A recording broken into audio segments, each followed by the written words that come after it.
बदलाव तो संविधान संशोधन तो होते आए हैं, इनके वक्त में होते हैं, पहले भी होते आए हैं। खतरा मंडरा रहा है, तो ये स्थिति क्यों बनी है, ये माहौल बना ही क्यों है? महात्मा गांधी हो, डॉक्टर अम्बेडकर ने बाद में। संविधान के 75 साल पूरे होने पर सदन में बहस चल रही है। इस दौरान सत्ता पक्ष हो या विपक्ष, दोनों के बीच काफी नोकझोंक देखने को मिल रही है। वहीं जब बारी आई देश के रक्षा मंत्री राजनाथ सिंह की, तो उन्होंने संविधान पर चर्चा के दौरान विपक्ष को जमकर घेरा। साथ ही संविधान की मूल प्रति में कमल के निशान का भी जिक्र कर दिया, जिसके बाद से विपक्ष काफी बौखला सा गया। और उसके बाद से रक्षा मंत्री राजनाथ सिंह के बयान पर अब राजस्थान के पूर्व सीएम और कांग्रेस नेता अशोक गहलोत का बड़ा बयान सामने आया है। उन्होंने आरोप लगाया है कि संविधान पर खतरा मंडरा रहा है। साथ ही उन्होंने कहा, कई सरकारें बदली, परिवर्तन और संवैधानिक संशोधन होते रहे हैं, लेकिन संविधान पर मंडरा रहे खतरे को लेकर एक अंतर है। आज संविधान बचाओ दिवस मनाया जा रहा है, तो फिर ऐसी स्थिति क्यों पैदा हुई? सुनिए रक्षा मंत्री राजनाथ सिंह के बयान पर कांग्रेस नेता अशोक गहलोत ने क्या कुछ कहा। लगभग 35 वर्ष हो गए हैं। 35 वर्ष के दरमियान कई सरकारें बदली है, और उसके अंदर कांग्रेस का जो 91 के बाद में या पहले भी बदलाव तो संविधान संशोधन तो होते आए हैं, इनके वक्त में होते हैं, पहले भी होते आए हैं। पर संविधान बदलना और संविधान का जो खतरा मंडरा रहा है समाप्त करने का, उसमें फर्क होता है। आज सभी वर्ग क्यों कहते हैं कि संविधान बचाओ दिवस मना रहे हैं, संविधान बचाने की बात कर रहे हैं, तो ये स्थिति क्यों बनी है, ये माहौल बना ही क्यों है? पहले कभी नहीं बना था।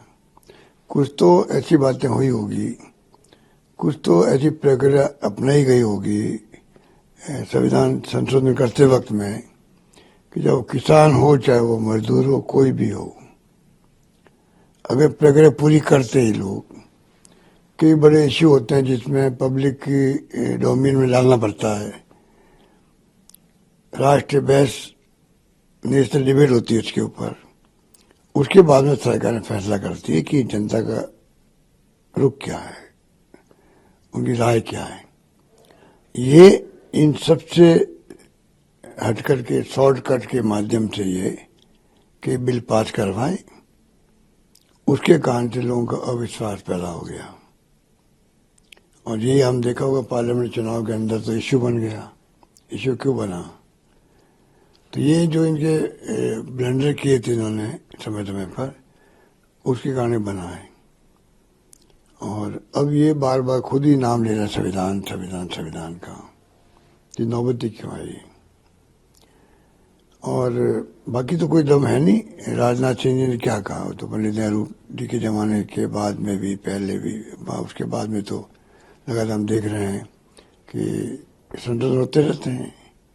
संशोधन तो होते हैं, ऐसा नहीं इन्होंने जो कहा कि तो विपक्ष को दबाने के लिए, आलोचना को दबाने के लिए, ये तो इनके वक्त में ऐसी स्थिति बनी है, वरना ऐसा कभी नहीं होता। पंडित नेहरू जैसा व्यक्तित्व, एक महापुरुष के रूप में थे वो, उनके बारे में कमेंट जो करते हैं, अब उनसे क्या उम्मीद कर रहे हैं कि वो इस बहस में हिस्सा लेते वक्त में देश का इतिहास बताएंगे, या जो कुछ भी संविधान बनने के वक्त में क्या भावनाएं थी। संविधान कोई एक दिन में नहीं बना है, कुछ दिनों में नहीं बना है। संविधान तो 1928 के बाद से लगातार जो जो भावनाएं प्रकट की गई देश के अंदर महापुरुषों द्वारा, महात्मा गांधी हो, डॉक्टर अम्बेडकर ने बाद में भागीदारी निभाई हो, या जो और महापुरुष देश में हुए हैं, चाहे वो ज्योतिबा फुले की बात लोग करने लग गए, ये जो उस जमाने के जो नेता थे सामाजिक क्रांति लाने वाले, उन सब की भावना का निचोड़ जो संविधान बन रहा था, तब हमारे जितने महापुरुष हुए थे बड़े बड़े, उन सब की भावनाओं को निचोड़ रख करके, सामने रख करके संविधान बना था। इसलिए आज जब हम कहते हैं लोकतंत्र खतरे में क्यों कह रहे हैं, अगर संविधान के अंतर्गत तो संस्था बनी हुई है, जुडिशरी हो, चाहे वो आपके इलेक्शन कमीशन ऑफ इंडिया हो या आपके सीबीआई, इनकम टैक्स, ईडी भी क्यों नहीं हो, सब संस्था है। अगर ये कमजोर की जा रही है, दबाव में काम कर रही है, तो ये भी संविधान को बदलने की तरह ही है, समाप्त करने की तरह ही है।